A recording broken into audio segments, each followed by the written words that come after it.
Very good afternoon. I do not have any financial disclosures to make.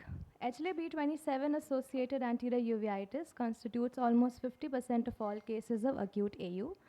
Previous research has highlighted the role of various cytokines in ocular inflammation, and by evaluating the levels of these cytokines in our cohort, we aim to identify potential biomarkers that could inform targeted therapeutic strategies.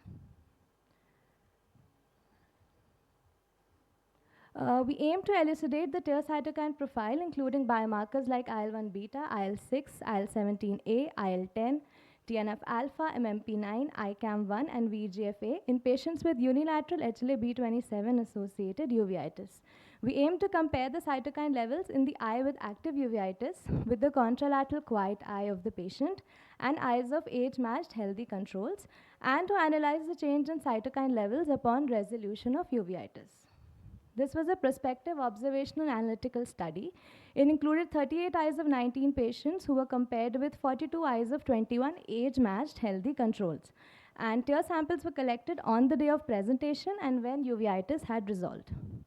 Tear samples were collected using sterile Schirmer strips in microcentrifuge tubes, and the samples were stored at 4 degrees Celsius, and the tear samples were analyzed using a microfluidic cartridge-based multiplex ELISA kit. Results: most of the patients were in the age group of 31 to 40 years, and most patients were males.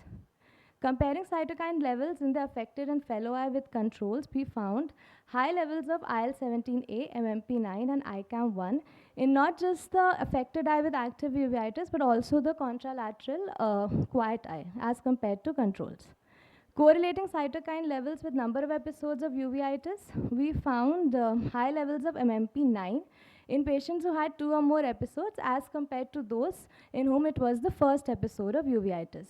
Increased serum levels of MMP8 and MMP9 are also associated with disease activity in ankylosing spondylitis. And Kumar et al. In their study have found higher levels of TER IL-6 in patients with multiple episodes of uveitis as compared to single episodes.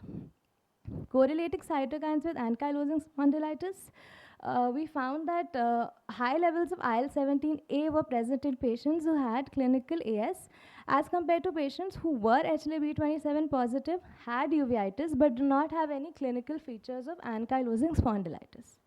IL-17A is known to play a key role in the pathogenesis of ES, and in a previous clinical trial, secukinumab treated patients, that is IL-17A inhibitor, showed lower incidence of both new onset uveitis and also flare-up of uveitis. Correlating cytokines with ocular parameters, we do not find a specific correlation between cytokines and visual acuity, anatomical subtype of uveitis, and development of complicated cataract. However, higher levels of VEGF-A were found in patients who developed secondary glaucoma within 3 months from the date of enrollment as compared to patients who did not develop secondary glaucoma. Previous studies have reported higher levels of VEGF-A in aqueous humor in patients with uveitic glaucoma compared to non-glaucomatous eyes, and also those with POAG. Correlating cytokines with systemic parameters, we found TER TNF-alpha, which was significantly positively correlated with serum CRP at the time of presentation. However, TER cytokines had no specific correlation with ESR and neutrophil to lymphocyte ratio. Cytokines on presentation versus follow-up in both the affected and fellow eye did not really reveal a specific trend. And Carino et al. Too could not find any significant difference in cytokine TER levels between active and inactive uveitis. And this suggests that there is persistence of subclinical inflammation even after clinical resolution of uveitis. This is the first study to assess and compare levels of TER cytokines in patients with specifically HLA-B27 associated uveitis in both active and inactive eyes at presentation as well as on follow-up. However, we did not include serum cytokines. We already knew that cytokines are upregulated in both serum and tears of patients with HLA-B27 associated uveitis. But now we know that IL-17A, ICAM1, and MMP9 are higher in both the affected and fellow eyes during active uveitis, and this indicates presence of subclinical inflammation in the quiet fellow eyes as well. MMP9 levels correlate with recurrences and number of episodes. IL-17A is higher in patients with AS. VEGF-A levels correlate with occurrence of secondary glaucoma. TNF-alpha in TERS reflects serum CRP levels, and presence of subclinical cytokine alteration is present in the apparent clinical even after apparent clinical resolution of uveitis.